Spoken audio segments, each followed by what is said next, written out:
Now I know what you're thinking, please let the Speedgoat 7 be good. Well, there have been a lot of changes to this one. The last few versions of the Speedgoat have been hit and miss. Some people have still really liked them. I liked version 5 quite a lot and I did quite a few ultra races in that shoe. But I'll admit it has been losing its way, and there are a few reasons for that. The biggest one being that midsole. It was using EVA foam, which really didn't have the longevity. But also you have the fit of the shoe, which was just a little bit snug, a little bit pointy in the toe box. And together it just felt like it was lacking. It wasn't the goat that it used to be. But now we're using Supercritical EVA foam, which has much better longevity. It's more bouncy, it's more responsive, still got a good amount of cushioning, and the fit has been improved when you get the sizing correct. I'm here to tell you the Speedgoat is back on track, and I can't wait to tell you all about it in this review.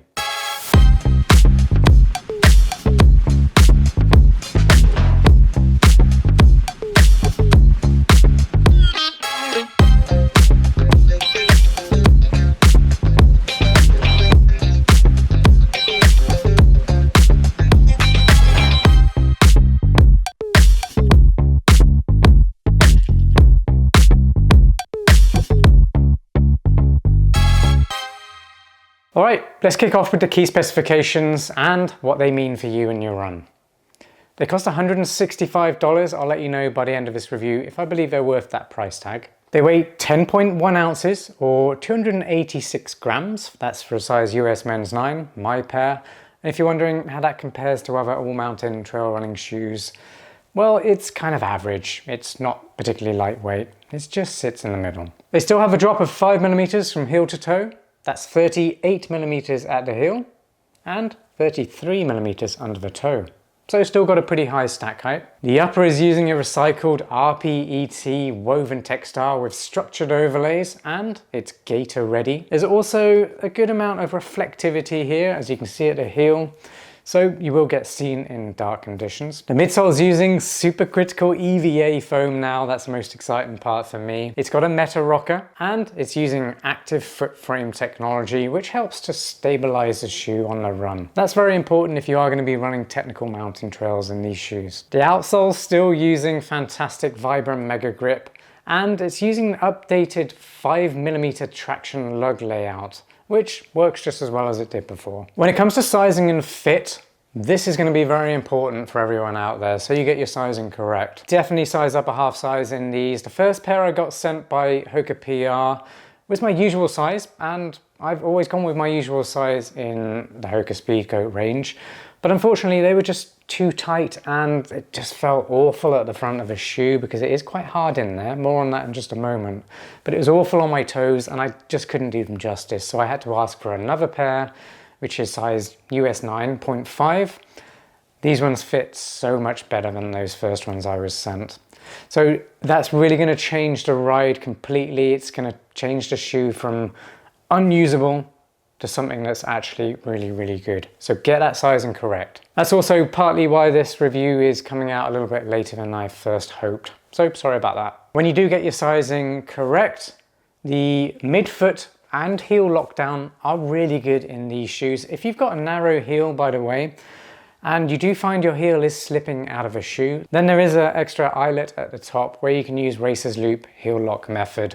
If you're not sure what that is, there's a demonstration up there. Just go follow that, watch that later, and that will just show you how to lock your heel down better. I'd say they have a medium width in general, but there is a nice amount of space in the toe box now as well, so that's a huge improvement as well. I like to have a bit of toe wiggle. It just helps give me more control on the run, but also when my toes splay and I'm going up steep inclines, I'm able to get more power from my stride, so that's really important for me. It also helps keep the shoe cooler inside because there's a little bit more airflow there. And one extra bit of information is that if you know you have particularly wide feet, the Speedgoat 7 does come in a wide option as well. If you're enjoying this review so far, please give the video a like, share it with a friend if you think they're going to find it helpful as well, and subscribe to the channel, hit that notification bell, and I'll see you on the next video. And finally, if you've had any experience in the Speedgoat 7, I really want to hear it in the comments down below. That's going to be useful for me to understand how you guys have been using this shoe, but also anyone else who comes to this video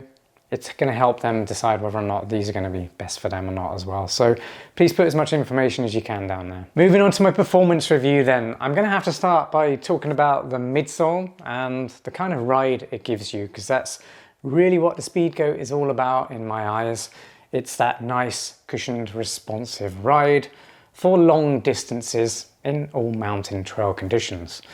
So it's still got a very similar feel underfoot to the previous version, which just had EVA foam. But the difference here is because this has been supercritically formed, the bounce and responsiveness is going to last a lot longer than the previous versions. And that's really important because that gives the shoe better durability and longevity. So previously I would only really get roughly about 300 miles out of my Speedgoats. And that's running on a mixture of terrain, mostly hard-packed, rocky stuff. And to that point, they will last longer for you if you are running on softer ground, and maybe if you're lighter than the average person. There are all these different factors. Even the weather, the temperature can change how long an EVA foam can last. The supercritical EVA foam is going to stay bouncier for longer. So that's going to give you better value for money in the new Speedgoat. But what I really like about it is the balance. So it's not plush. Don't come to this thinking it's a plush trail cruiser. It's not that, it's more responsive, meaning you can run faster in it and you've got much better control than a trail cruiser. This is gonna really be a good fit for anyone who does like to run technical trails, but also less technical trails, but longer distances.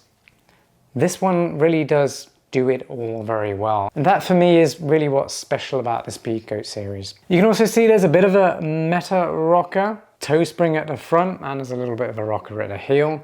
What that does is just help smooth out your transition from heel landing or midfoot landing to toe takeoff. So you land at the heel or the midfoot, you get a nice cushioning from this new foam. You flex the shoe, which by the way is fairly easy to flex. There's a little bit of resistance there, which is important for pop and responsiveness, and then you get the little toe spring at the front and a nice smooth toe takeoff. And I'll demonstrate the pop here now if I flex this shoe. There's no plate in here, by the way, all this is coming from the foam. There's an incredible amount of flex in here, and that is coming from the foam and the geometry of the foam. So you can imagine how that translates on the run. You are going to get that forward propulsion and a really nice springy ride. And then I've got to talk about the stability of this midsole, because you might think with such a high stack it's not going to be stable. But like I said before, the cushioning is very well balanced and there is structure in the geometry of this midsole to ensure it does stay stable. So it is actually very confidence inspiring. I could very easily take these on technical terrain, very steep downhills, and not feel like I'm gonna roll an ankle. That's what I really like about this geometry. It feels stable, but I also get the cushioning from the higher stack. I don't feel like I'm disconnected from the trail either, having that stack. I know a lot of people might think that from looking at this on paper.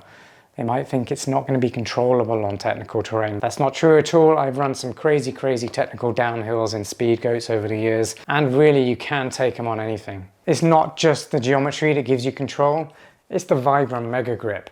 It's been like this for a while now on the Speedgoat series, but there really is nothing out there that can beat Vibram Megagrip right now when it comes to traction on most surfaces on the trails. And these ones are really aggressive lugs, so if you are running in deep mud, these should shed that mud really well, but also give you as much traction as possible. Can't fault the outsole here at all. It's always been one of those great things about the Speedgoat. When it comes to the upper, I mentioned before, breathability is not great. That could definitely be improved for the next version. But I do like what they've done with the tongue and the lacing system. It just works. There's nothing fancy going on. There's a little loop on the tongue that helps keep the tongue in place. There's also a nice big finger loop at the rear, makes them very easy to slip on. And there are attachments for gaiters if you do need to run with a gaiter if you're running on sandy trails where loose dirt and debris can get into the shoe. The tongue is also gusseted, so it is attached to the inside of the shoe. That also helps stop things get in the shoe and rub on your feet. And it also keeps the tongue in place and structured as you run. So with all that said, what is the Speedgoat 7 best for? Who's it going to be best for? Well, this is very much a do-it-all workhorse. It's great for daily trail training miles. It's great for running on technical terrain. It's great for long distance trail running and even racing. I'm going back to Speedgoat this year to see if I can do that course a little bit quicker this time. Maybe I'll take the Speedgoat 7. We'll see. I'll keep you posted. Oh, you made it to my final verdict. Thanks for sticking with me. I had a lot to talk about with this one because the Speedgoat has had such a journey from ups and downs. I know lots of people absolutely love them. Some people hate them. Some people used to love them. Some people hate them, love them, hate them. And it keeps going back and forth. So I really wanted to get some truths out there about this one and just let you guys know it is definitely much better than it has been in a while. And it is now a all-mountain trail running shoe that's competing amongst the best. So think the Saucony Xodus Ultra 4, the Mount Coast T1, and even the Salomon Ultra Glide 4. If you're wondering exactly where this one places, follow that link up there. That will take you to my best all-mountain trail running shoes roundup on my blog, where you can go find the best all-mountain trail running shoes for you. Because although there are a lot of good ones out there now, some are better at certain things than others. So it's really going to depend which one's going to be the best fit for you. And that will help you do it. And is the Speedgoat worth $165? Yes, very much so. This one is very much back in my good books. I know a lot of people who have turned away from Speedgoat because of the last couple of versions should definitely want to give this one a try. I think you're really gonna appreciate it now, as long as you get the sizing correct. Don't go with your usual sizing, because then really not gonna be good. They're actually quite painful at the front unless you get the size, a half size up. And then your foot gets locked in place and your toes don't touch the front of a shoe as much. So that's so much better when you get the sizing correct. I think you're gonna love the updates here. The new foam feels fantastic. There's new geometry at the heel as well, which locks your foot in better. And although breathability could definitely be better, overall this is leaps and bounds better than the previous version. So yes, it gets my full approval this time. If you've got any questions at all about the Speedgoat 7, drop them in the comments down below and I'll get back to you. And if you haven't already, make sure you subscribe to the channel, hit that notification bell, and I'll see you on the next shoe review. Peace.